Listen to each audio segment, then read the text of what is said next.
क्रांतिकुंज गुरुकुल में सभी विद्यार्थियों का स्वागत है। तो आज की क्लास में हम जो आपका 26 जून 2019 को एग्जाम हुआ था, उसमें जो मैथमेटिक्स के क्वेश्चन पूछे गए थे, तो उनकी चर्चा हम इस लेक्चर में करेंगे। तो चलिए शुरू करते हैं।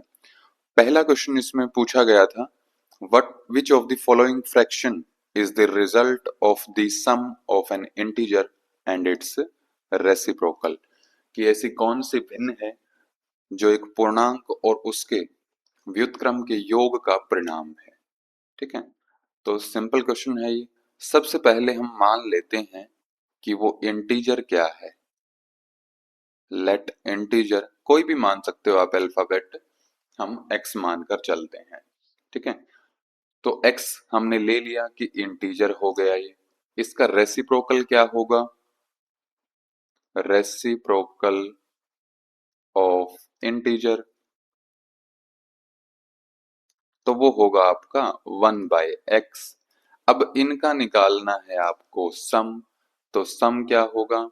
x plus 1/x।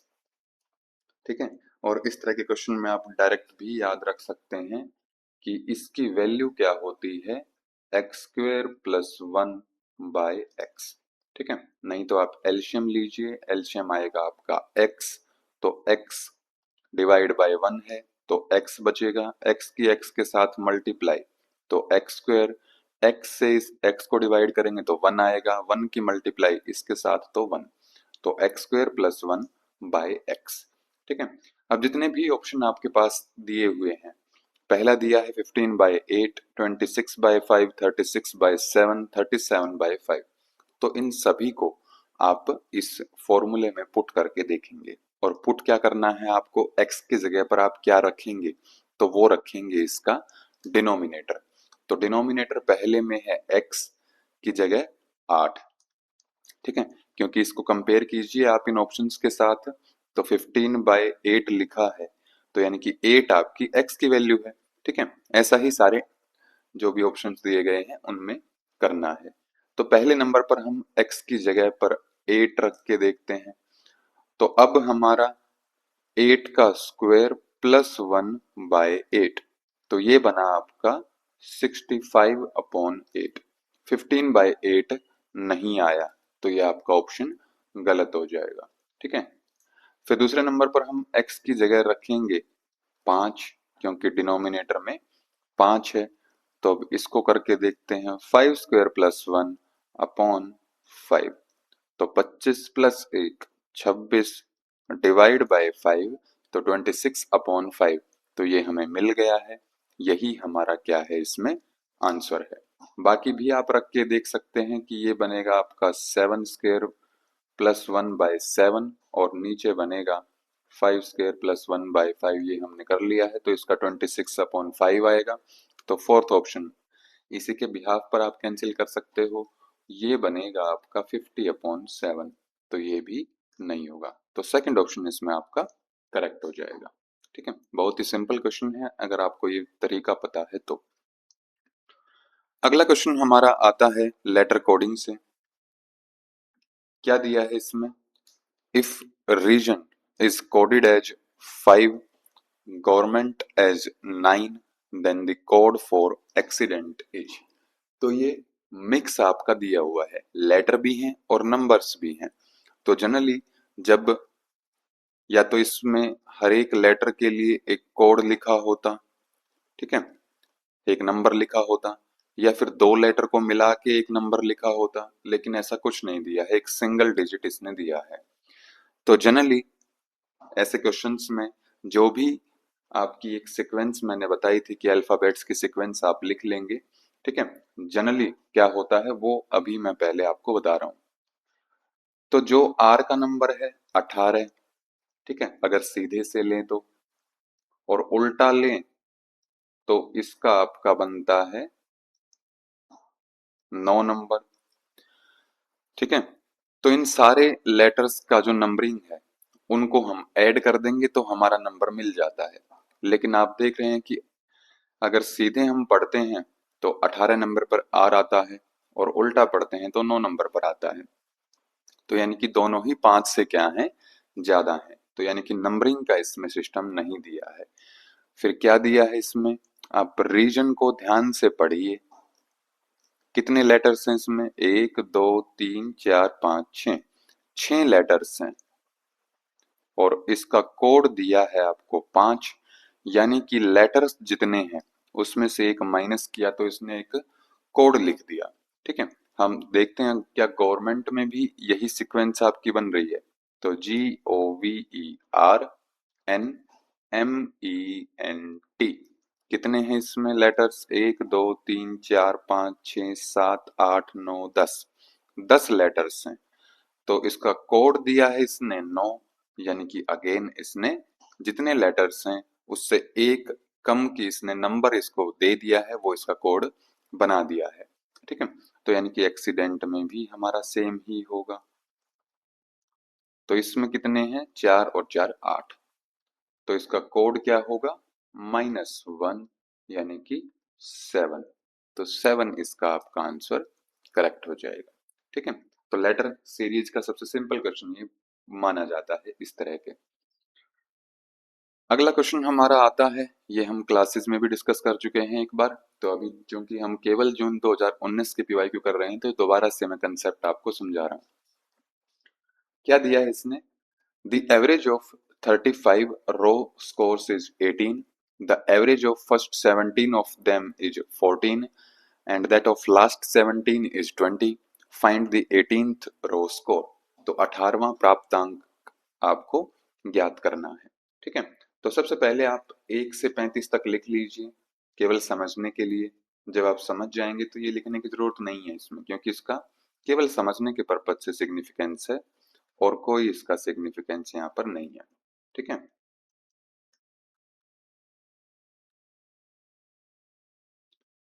17 18 19 पूरे 35 तक लिखेंगे हम।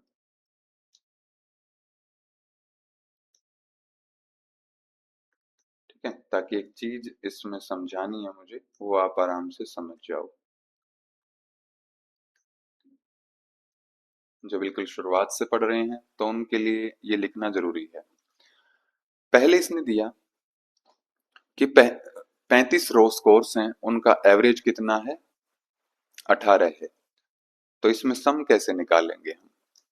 ठीक है, तो सम निकालेंगे आप number of raw scores into average, यानी कि 35 मल्टीप्लाई बाय 18।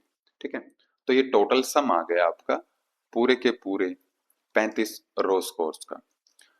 तो मल्टीप्लाई कीजिए आप, क्या बनेगा इसका, 18 मल्टीप्लाई बाय 5, 18 5 जा 90, 0 9 बचा, 18 3 जा 54 प्लस 9 तो 63।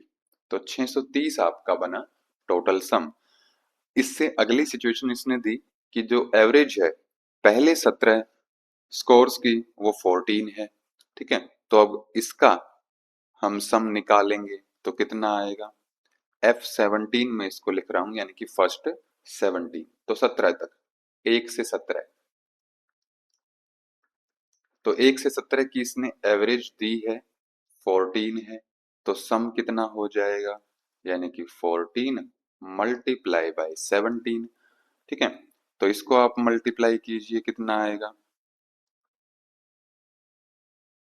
तो 8 और 23 238। अब इसने अगली सिचुएशन आपको दी कि जो लास्ट 17 स्कोर्स हैं उनकी एवरेज है 20, तो लास्ट 17 कहां से कहां तक होंगे, तो 19 टू 35 होंगे। ठीक है, काउंट कर लीजिए आप। तो इसकी एवरेज इसने दी है कितनी है, 20 है।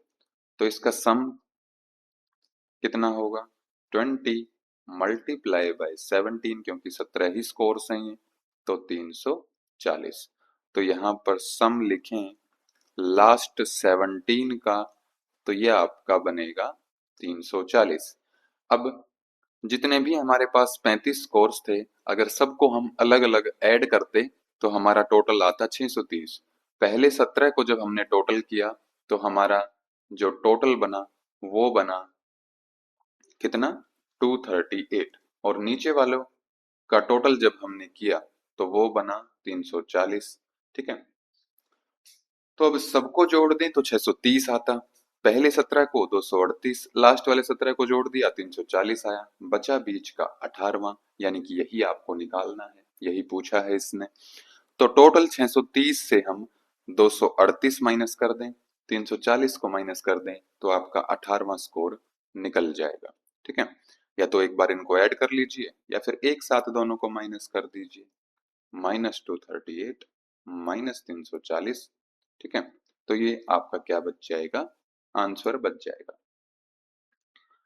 तो जब आप 600 से 200 और 300 500 को माइनस करेंगे तो ये आपका बना 100 आ गया। ठीक है, अब 100 आया और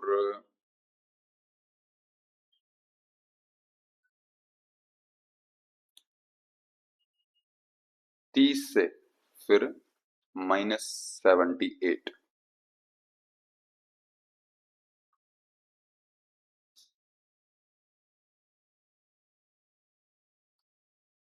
कितना बचा ये 52। ठीक है, सिंपल कैलकुलेशन है, आप इसको कैलकुलेट करेंगे तो आपका आंसर मिल जाएगा 52। तो थर्ड ऑप्शन इसमें क्या हो जाएगा, करेक्ट हो जाएगा।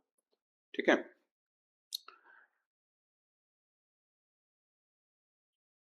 तो ऐसे ही जितने भी इस टाइप के सवाल आपको मिलते हैं तो आप ऐसे ही उनको सोल्व करेंगे।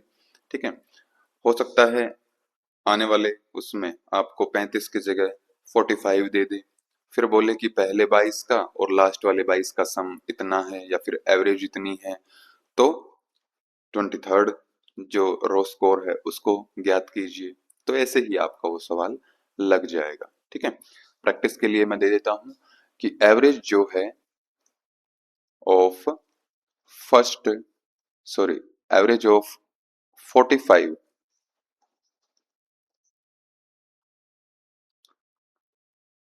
रो स्कोर, ये आपको दी है, मान लिया कोई भी एक डिजिट ले लें हम इसमें कि 21 है। ठीक है, फर्स्ट 22 की इसने आपको एवरेज दी कि मान लिया अब वो है कितनी 15 है, लास्ट 22 की दी मान लिया वो है 23। तो अब इसने पूछा कि 23rd रो स्कोर क्या है, तो ये आप निकाल कर देख सकते हैं, बिल्कुल सेम पैटर्न का एक क्वेश्चन आपका बनेगा। ठीक है, अगला क्वेश्चन हमारा आता है, Sanjay sold an article at a loss of 25% if the selling price had been increased by rupees 175, there would have been a gain of 10%, what was the cost price of the article। ठीक है, तो ये आपका profit and loss से question पूछा गया है और बहुत ही सिंपल क्वेश्चन है। सबसे पहले स्टेप आपका वही है कि आपको जो जो दिया हुआ है उसको आप लिख लेंगे। ठीक है, कि उसने लॉस पर बेचा है 25%, लॉस या प्रॉफिट हम कैलकुलेट किस पर करते हैं, तो वो हम करते हैं कॉस्ट प्राइस पर, क्रय मूल्य पर करते हैं। तो मान लेते हैं कि कॉस्ट प्राइस हमारा क्या है, एक्स है। तो पहली सिचुएशन इसने दी है आपको क्या, लॉस है 25%, तो यानी कि इस कंडीशन में हमारा सेलिंग प्राइस क्या है, जिसको मैं SP1 नाम देता हूं पहली कंडीशन के आधार पर। ठीक है, तो कितना होगा, x का 25% लॉस है तो यानी कि 75%, तो 75x अपॉन 100, ये पहली कंडीशन इसने आपको दी है। दूसरी इसने दी है कि गेन हुआ है उसको 10%, गेन यानी कि प्रॉफिट हुआ है 10%। ठीक है, तो ये दूसरी कंडीशन दी है। तो यहां पर जबकि हमने माना है कि सीपी तो x है, तो एसपी क्या होगा, दूसरा दूसरा सेलिंग प्राइस हमारा क्या होगा, तो अब 10% का प्रॉफिट है तो 110 अपॉन 100, यानी कि 110x अपॉन 100। ये सारे कंसेप्ट मैंने आपको प्रॉफिट एंड लॉस वाले लेक्चर में समझाए हुए हैं। ठीक है, तो अगर आपको ये समझ नहीं आ रहा है कि 75 क्यों लिखा, 110 क्यों लिखा, तो आप एक बार लेक्चर देख लीजिए, ठीक है, आपको अच्छे से वो चीज समझ में आ जाएगी। फिर इसने दिया कि if the selling price had been increased by 175, ये लाइन सबसे इंपॉर्टेंट है इसमें, कि ये 10% का जो प्रॉफिट हुआ है ये कब होगा, जब हम सेलिंग प्राइस को 175 रुपीज इंक्रीज कर देते हैं। कौन से सेलिंग प्राइस को हम इंक्रीज करेंगे, उस सेलिंग प्राइस को हम इंक्रीज करेंगे 175 रुपए, जिस सेलिंग प्राइस पर हमें 25% का नुकसान हुआ था, ठीक है, हानि हुई थी। तो यानी कि जब हम एस पी 1 में 175 को ऐड कर देंगे तो हमें सेकंड सेलिंग प्राइस हमारा मिल जाएगा, तो SP2 हमें मिल जाएगा। तो SP1 हमने निकाला 75x अपॉन 100, ठीक है, plus 175 is equal to 110x upon 100। तो वेरिएबल्स को आइसोलेट कीजिए, 75x बाय 100 को हम दूसरी साइड ले जाएंगे, राइट हैंड साइड में, तो साइन उसका चेंज हो जाएगा, अपॉन 100 माइनस 75x अपॉन 100। तो 110 से आप 75 माइनस करेंगे तो कितना बचेगा, 35x upon 100।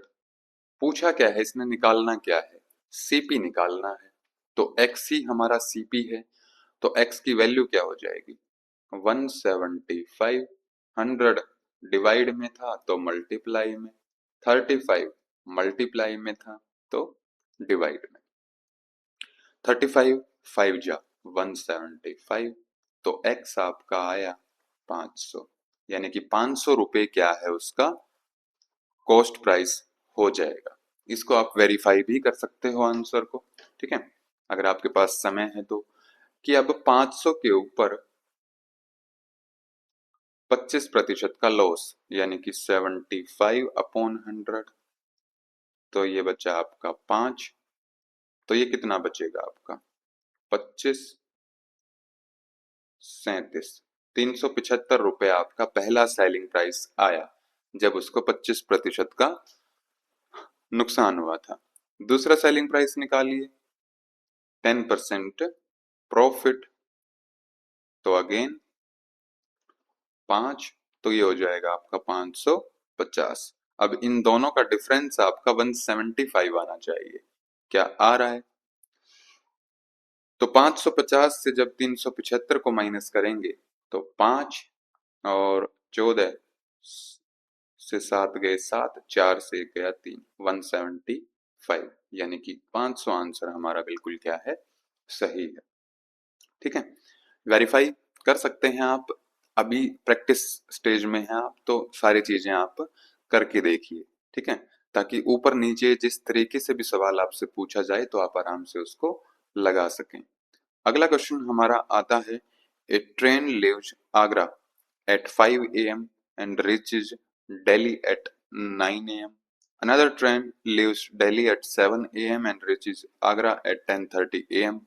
At what time do the two trains cross each other? ठीक है, तो अब क्या क्या सिचुएशन इसमें दी है आपको, तो वो सारी लिख लीजिए, ठीक है। एक स्टेशन है आगरा, दूसरा स्टेशन है दिल्ली। इसने बोला कि एक ट्रेन है, मान लिया ट्रेन कौन सी है, ए ट्रेन है, ए ट्रेन 5 बजे, सुबह 5 बजे आगरा से चलती है और सुबह 9 बजे दिल्ली पहुंचती है, ठीक है। तो यानी कि टाइम कितना लेती है ये ए ट्रेन इन TA, मतलब टाइम टेकन बाय ए ट्रेन, तो 4 घंटे, ठीक है। फिर बात आती है, ये गई ए आगरा से दिल्ली, एक ट्रेन चलती है दिल्ली से जो कि 7 बजे चलती है सुबह और वो 10:30 बजे पहुंचती है। मान लिया वो ट्रेन है बी, वो चलती है दिल्ली से, उसकी डायरेक्शन है ये चलने की और ए की डायरेक्शन है ये है चलने की, ठीक है। तो ये क्या कितना टाइम लेती है, तो time taken by B train, तो ये लेती है 3.5 आवर्स, 3.5 घंटे लेती है, ठीक है। तो अब मान लें कि इनके बीच की टोटल दूरी क्या है, क्योंकि इसने दी नहीं है। तो let distance between Agra and Delhi, तो ये कितना है, मान लिया डी है। एक्स मान सकते हो, वाई मान सकते हो, जो आपका मन करे वो मान सकते हो। ठीक है, तो अब स्पीड निकालते हैं कि ए की स्पीड क्या होगी। तो speed of train A, speed का फॉर्मूला होता है आपका डिस्टेंस अपॉन टाइम। डिस्टेंस है डी, टाइम लेती है ये 4 घंटे, तो डी बाय 4। ठीक है, तो ये स्पीड हो गई ए की। अब निकालते हैं हम स्पीड ऑफ बी ट्रेन। तो डिस्टेंस कितना है डी, टाइम लेती है ये 3.5 आवर, 3.5 घंटे लेती है। ठीक है, इसको ऐसे भी लिख सकते हैं 35/10, तो यानी कि 10 ऊपर चला जाएगा। ठीक है, तो ये बनेगा आपका 2D/7। तो दोनों की स्पीड आपने निकाल ली। ठीक है, अब एक कॉमन सेंस की चीज कि ट्रेन ए चली थी आपकी सुबह 5 बजे, ट्रेन बी चली 7 बजे, यानी कि ट्रेन बी के चलने से पहले आ, जो ट्रेन ए है उसने कुछ न कुछ डिस्टेंस कवर कर लिया है। ठीक है, तो 5 बजे से 7 बजे के बीच अकेली ए ट्रेन चली है, तो इसने कितना डिस्टेंस कवर कर लिया होगा। ठीक है, तो कैसे निकालेंगे। तो before B train starts, distance travelled by या फिर कवर्ड बाय ट्रेन ए, वो कितना होगा। तो डिस्टेंस निकालने का फॉर्मूला क्या है, डिस्टेंस इज इक्वल टू क्या, स्पीड इनटू टाइम। अकेली ए ट्रेन चली है तो ए की स्पीड हम लिखेंगे, यानी कि स्पीड ऑफ ए ट्रेन। ठीक है, कितने घंटे चली है ये, सुबह 5 से 7 बजे तक, यानी कि 2 घंटे चली है। तो टाइम भी आपके पास आ गया, स्पीड भी आपके पास है D/4। तो D/4 चली है ये 2 घंटे अकेले, तो ये बचेगा आपका D/2 डिस्टेंस। ठीक है, यानी कि D/2 डिस्टेंस बी ट्रेन से चलने से पहले ही ट्रेन ए ने कवर कर लिया है। ठीक है, तो अब बचा हुआ डिस्टेंस कितना है, कितना अब दोनों को एक साथ कवर करना है, रिमेनिंग डिस्टेंस। तो टोटल डिस्टेंस से आप माइनस कर देंगे जो डिस्टेंस पहले ही कवर हो चुका है, तो D/2 कवर हो चुका है। ठीक है, तो बचा कितना आपका D/2 डिस्टेंस, यानी कि अब दोनों ट्रेनें 7 बजे का टाइम हो गया है, अब दोनों ट्रेनें एक साथ चल रही हैं और अपोजिट डायरेक्शन में चल रही हैं, तो वो कितना समय लेंगी एक दूसरे को कवर करने में, क्रॉस करने में, यानी कि टाइम आपसे पूछा है। तो time is equal to distance upon speed. Distance कितना बचा हुआ, कितना ट्रेवल करना है, D/2। स्पीड, स्पीड कौन सी है, क्योंकि दो ट्रेन चल रही हैं और अपोजिट डायरेक्शन में चल रही हैं, यानी कि ये रिलेटिव स्पीड की बात की गई है। तो speed of A train plus speed of B train, तो रिलेटिव स्पीड हमारी हो जाएगी, क्योंकि अपोजिट डायरेक्शन में, तो दोनों की स्पीड को हम ऐड कर देंगे। ठीक है, अलग से भी ऐड कर सकते हो आप कि यहां पर कंफ्यूजन ना हो आपको। तो D/2 speed of A train, तो D/4 plus speed of B train 2D/7। ठीक है, तो अब D/4 प्लस 2D/7, इसको आप अलग से एक बार ऐड कर लीजिए, एल्शियम हो जाएगा इनका 28। तो ये बचा आपका 7D प्लस 8D, यानी कि 15D/28। ठीक है, तो ये बचा आपका यहाँ पर D/2 15D/28। उल्टा कर देंगे क्योंकि डिवाइड में है, तो D/2 मल्टीप्लाई बाय 28/15D। तो D से आपका D कट जाएगा, तो ये बचा आपका 14/15। ये टाइम आ गया आपका किसमें, घंटों में। ठीक है, क्योंकि यहां तक हम टाइम 2 लिया था तो 2 घंटे था। ठीक है, तो ये टाइम अभी तक आपका घंटों में चल रहा है। ठीक है, तो 14/15 इसको हम कन्वर्ट कर लेंगे मिनट्स में। तो मिनट्स में कन्वर्ट करने के लिए मल्टीप्लाई कर देंगे 60 से, तो 14 4 जा तो 56 मिनट। यानी कि 7 बजे के बाद दोनों ट्रेन चलेंगी और 56 मिनट के बाद एक दूसरे को कवर कर लेंगी। कितने बजे के बाद? 7 बजे के बाद। तो 7 बजे के बाद 56 मिनट, तो किस टाइम, तो टाइम उसने पूछा है। तो 7 बजे के बाद 56 मिनट ये कब हो जाएंगी? 7:56 AM।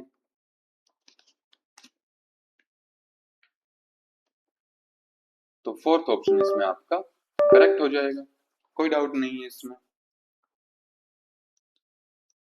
ठीक है, तो कैलकुलेशन थोड़ी सी लंबी हुई है और सारी चीजें लिख कर समझाई हैं तो आपको कैलकुलेशन लंबी लग रही है। ठीक है, थोड़ी सी इस तरह के क्वेश्चंस की प्रैक्टिस करेंगे तो आराम से क्वेश्चन आपके लगने शुरू हो जाएंगे। ठीक है, तो इतने ही PYQ मैथमेटिक्स से पूछे गए थे, सबकी चर्चा हमने इस क्लास में कर ली है। अगर आपको कोई डाउट हो तो कमेंट कर सकते हैं। ठीक है, आज के लिए हम इतना ही रखेंगे। ओम श्री गुरुभ्यो नमः। ओम शांति शांति शांति। सभी को ओम